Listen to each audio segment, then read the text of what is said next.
Our stories are not real and made for entertainment purpose only. Subscribe to Storylab for more original stories. Now, let's begin this one. Logan Walsh stared at the dusty horizon of Afghanistan from his forward operating base, clutching the letter that had arrived that morning.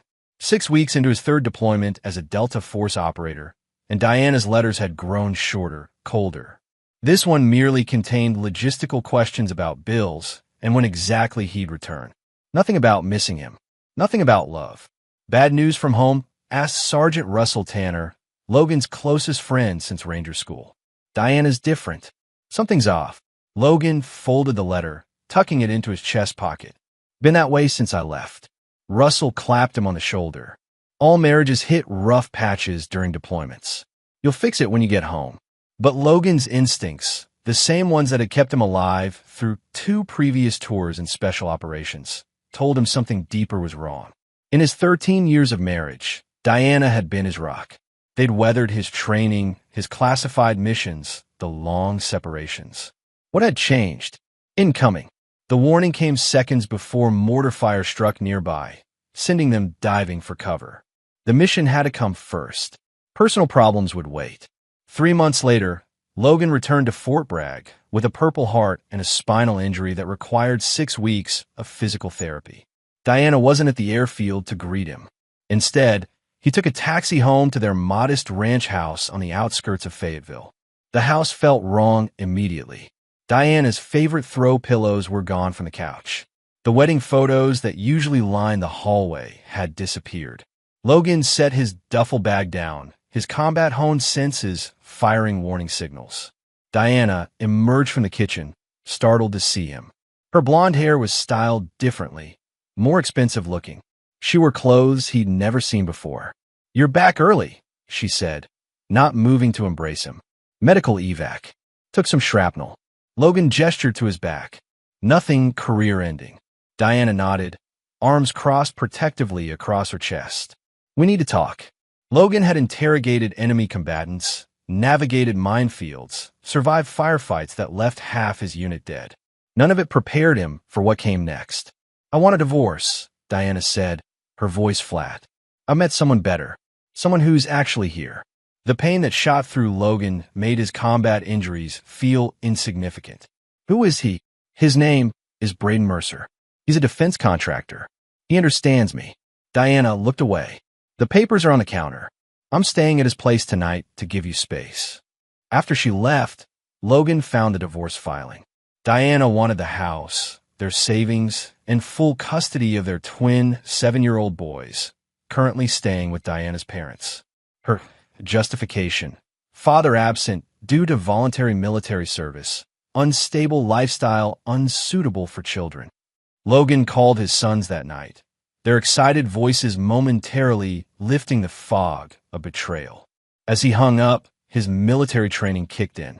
He'd been ambushed, but the fight wasn't over. Logan Walsh had never surrendered in his life. The next morning, he contacted Paul Garner, a former JAG officer turned civilian attorney. After reviewing the divorce papers, Garner looked grim. "She's got a shark for a lawyer. Brad Reynolds wins 90% of his cases.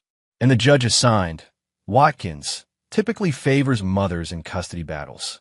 "I won't lose my sons," Logan said. Garner leaned forward. "What exactly did you do in Delta?" "Your service records, more black ink than text." Logan's expression hardened. "Nothing I can discuss, but I have skills and connections." Over the next 2 weeks, Logan appeared to comply with all court requirements. He moved into a small apartment, attended mediation sessions, and prepared financial disclosures.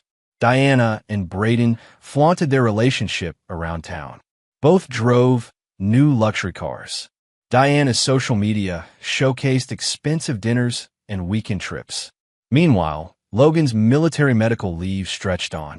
After a physical therapy session, Logan spotted Braden waiting in the parking lot. The contractor, younger, taller, expensively dressed, approached with an outstretched hand. "No hard feelings, man. These things happen."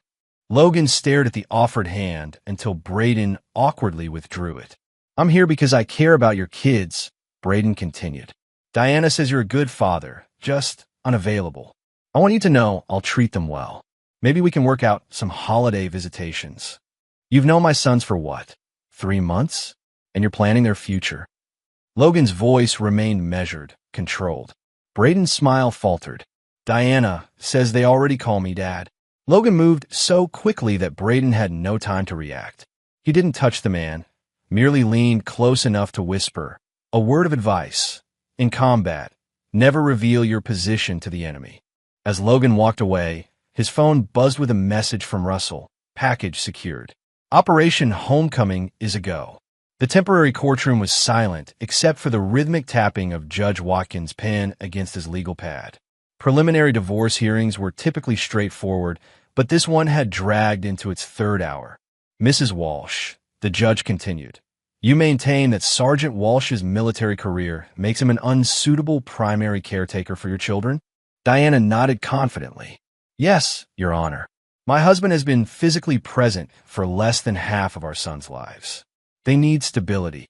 Her attorney, Reynolds, added, and with Sergeant Walsh's injuries and potential for redeployment, the children's best interests are clearly served by remaining with their mother. Logan sat quietly at the defendant's table, his military posture unwavering. He'd barely spoken during the proceedings, letting his attorney handle questions. Judge Watkins had noticed. Sergeant Walsh, do you have anything to add before we adjourn? For the first time, Logan spoke directly. I'd like to submit additional evidence regarding custody arrangements, Your Honor. Reynolds immediately objected. Your Honor, this is irregular. All evidence should have been submitted during discovery. This information only came into my possession yesterday, Logan replied calmly. The judge sighed. I'll allow it, but this had better be relevant. Logan approached the bench and placed a sealed envelope before the judge. This contains information pertinent to the safety and security of my children. Judge Watkins opened the envelope, removed a single sheet of paper, and began reading. His expression shifted from annoyance to confusion to alarm. He looked up sharply. Clear the courtroom. Now, Reynolds rose. Your Honor, I protest. Bailiff, secure the doors, the judge ordered. No one leaves. As the bailiff moved to lock the courtroom doors, the judge lifted his desk phone. This is Judge Watkins in courtroom 3B. I need military police here immediately. Security code Alpha 75. Diana's confident demeanor crumbled. Logan, what have you done? Before Logan could answer, the courtroom doors opened to admit 4 military police officers led by a stern-faced colonel. Colonel Wright, U.S. Army Criminal Investigation Division, the officer announced. Mr. Braden Mercer, please stand. From the gallery, Braden rose slowly, his face pale. There must be some mistake. No mistake, Colonel Wright replied. You're being detained on suspicion of espionage against the United States government. As the MPs moved to handcuff Braden, Diana lunged toward Logan. What is this? Some sick revenge plot. Mrs. Walsh, Colonel Wright interrupted. You'll need to come with us as well for questioning. This is insane, Diana shouted as another MP approached her. Logan, tell them this is a mistake. Logan finally stood, his voice level. No mistake, Diana. While I was getting shot at in Afghanistan, your boyfriend was selling military intelligence to foreign operatives. Intelligence that got 3 of my teammates killed. I didn't know, Diana whispered, the color draining from her face. That's what we'll determine, Colonel Wright said. Judge Watkins, we'll need to continue this in a secure facility. As Diana and Braden were escorted out, Logan remained behind with his attorney and the judge. Sergeant Walsh, Judge Watkins said gravely, I assume you have evidence beyond what's in this document. Yes, Your Honor. My unit tracked a leak for months. The intel pointed to a contractor with Meridian Defense, Braden Mercer. He was using personal relationships to access information he shouldn't have had clearance for. And your wife? Unknown at this time. Logan answered professionally. But she had access to my personal effects, including a coded mission journal I maintain as par protocol. Outside the courtroom, Russell waited by a military vehicle. Phase 1 complete, he said as Logan approached. Your boys are with your parents as requested. Logan nodded. And the surveillance? All recorded. Diana accessed your lockbox 3 times while you were deployed. We don't know yet if she was a willing participant or just a pawn. Either way, Logan said, his expression hardening, she chose him over me. Over our family. What's next? Russell asked. Now we wait for the counterintelligence investigation to conclude. Meanwhile, I have sons who need their father. The military tribunal convened behind closed doors at Fort Bragg. Logan sat in the observation room, watching the proceedings through one-way glass. His dress uniform felt tight across his shoulders, the medals heavy on his chest. Braden Mercer sat at the defendant's table, no longer the confident homewrecker, but a man facing life in prison for espionage. The evidence was overwhelming. Classified documents found on his personal devices. Offshore accounts containing payments traced to foreign intelligence services. Encrypted communications with handlers in 3 countries. Diana had been questioned extensively, but ultimately cleared of knowingly participating in espionage. Nevertheless, her reputation was destroyed. The military community, the only one she'd known for 13 years, had turned its back on her. The wives who'd once been her friends now crossed the street to avoid her. Her parents, both former military themselves, could barely look her in the eye. After 6 weeks of investigation and hearings, Logan received a call from Colonel Wright. It's done, the colonel said. Mercer accepted a plea deal. 25 years in federal prison. No possibility of parole. And the others in his network? We've identified 4 more contractors and 2 foreign agents operating in the U.S. Your information was crucial, Sergeant. Logan hung up and turned to Russell, who'd been temporarily assigned as his assistant during his medical recovery. Mercer's going away for 25 years. Russell nodded, just in time for the custody hearing tomorrow. The next morning, Logan arrived at the courthouse to find Diana waiting outside, alone. Gone were the designer clothes and expensive jewelry. She'd lost weight, and dark circles shadowed her eyes. Logan, she said, stepping toward him. Can we talk before we go in? He stopped, maintaining distance between them. What's left to say? I made a terrible mistake. Her voice broke. I didn't know what Braden was. I was just lonely, scared you wouldn't come home this time. Please, can we try again? For the boys. For a moment, Logan remembered the young woman who'd supported him through basic training, who'd waited patiently during his first deployment, who'd given birth to their sons while he was fighting overseas. Then he remembered her words. I've met someone better. No, Diana. We can't. Logan, please. You didn't just betray me, he interrupted, his voice cold. You betrayed everything I stand for, everything I fight for. The boys need both parents, she pleaded. They'll have both parents, just not in the same house. Inside the courtroom, Judge Sampson, replacing the recused Judge Watkins, reviewed the updated custody filings. Diana's attorney had withdrawn from the case, leaving her with an overworked public defender. Logan had retained Paul Garner. Given the extraordinary circumstances, Judge Sampson announced, I've reviewed this case with particular attention. Mrs. Walsh, while you've been cleared of criminal wrongdoing, your judgment has been called into serious question. You expose your children to an individual now convicted of espionage against the United States. Diana stared at the table, silent tears tracking down her cheeks. Sergeant Walsh, your service record is exemplary. Your commanding officers speak highly of your character and dedication. Furthermore, you've secured appropriate childcare arrangements during any future deployments. The judge closed the file. I hereby grant primary physical custody to Sergeant Logan Walsh, with Mrs. Walsh to receive supervised visitation until such time as the court deems appropriate to revisit the arrangement. Diana gasped. You can't. Mrs. Walsh, the judge warned, do not interrupt this court. After the hearing, Logan walked to his truck where his parents waited with the twins. The boys ran to him, wrapping their arms around his legs. Logan knelt, embracing them properly despite the pain in his healing back. Are we going home now, Dad? Asked Ethan, the older twin by 3 minutes. Yes, but to a new home. I bought us a house near Grandma and Grandpa. What about Mom? Michael, always the more sensitive one, asked. Your mom will visit you, but you'll be living with me now. As they drove away, Logan caught sight of Diana in his rearview mirror, standing alone on the courthouse steps. He felt no satisfaction in her tears, no pleasure in her downfall, only grim resolution. In war and in life, there were consequences for betrayal. 3 months later, Logan returned to active duty, his back finally healed. His parents had moved into the guest house on his new property to help with the boys while he was on base. Diana's supervised visits had been increased to twice weekly, though the boys still struggled to understand what had happened. On his first day back, Logan found Russell waiting for him outside the unit headquarters.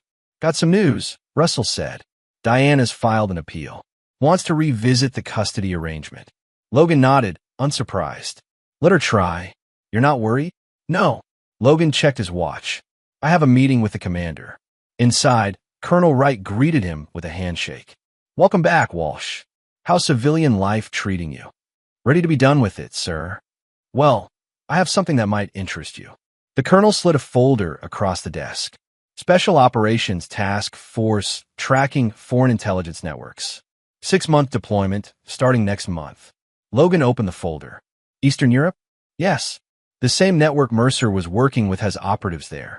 We need someone who understands this case from the inside." "What about my custody situation?" "We've thought of that. Your parents have temporary guardianship while you're deployed. And we've made sure Judge Sampson knows this mission directly relates to national security matters that affected your family. He's denied Diana's appeal until your return." Logan closed the folder. "I'm in." As he left the headquarters building, his phone buzzed with a text from an unknown number. "This isn't over. You've ruined my life. I'll get my boys back. D." Logan deleted the message without responding. Diana still didn't understand who she was dealing with. She'd chosen her side. He'd chosen his. Some betrayals couldn't be forgiven. Some bridges couldn't be rebuilt. The next day, Diana arrived for her visitation to find Russell waiting instead of Logan. "Where are my sons?" she demanded. "Sergeant Walsh asked me to inform you that today's visitation is canceled." "He can't do that. I have court order time." Russell handed her an envelope. "This is a copy of the amended custody order signed by Judge Sampson this morning. Your ex-husband has been deployed on classified assignment. For the duration, all visitation requests must go through his parents." "How convenient," Diana spat. "He gets to disappear again while I fight for scraps of time with my own children." "You chose a traitor over a patriot," Russell replied coldly. "Actions have consequences, Mrs. Walsh." As Russell walked away, Diana called after him. "Tell Logan this crusade of his won't last forever. The boys will grow up and make their own choices." Russell turned back. "He already told me what to say if you said something like that." He fixed her with a hard stare. "He said to remind you that he trains his sons like he trains his men, to recognize and remember betrayal, to value loyalty above all else, and to never, ever surrender what belongs to them." 6 months later, Logan returned from his classified mission with a commendation and intelligence that led to the dismantling of the entire spy network. Diana's appeals had been systematically denied. Her parents had cut financial support after learning the full extent of her relationship with Braden. She'd been forced to move to a small apartment and take a minimum wage job. On the boys' 8th birthday, Logan hosted a party at their new home. The boys' friends from school came, along with several military families. Diana arrived at her designated time, bearing modest gifts she could barely afford. Logan watched from the deck as she interacted awkwardly with the children she'd once been prepared to take from him. She caught his eye, her expression pleading for mercy, for forgiveness, for some sign that his vendetta might someday end. Logan turned away without acknowledgement and rejoined the party. Some debts could never be repaid. Some wounds never healed. And Logan Walsh never forgot those who had tried to take what was his. This is where our story comes to an end. Share your thoughts in the comments section. Thanks for your precious time. If you enjoyed this story, then please make sure you subscribe to this channel. That would help me a lot. Click on the video you see on the screen, and I will see you there.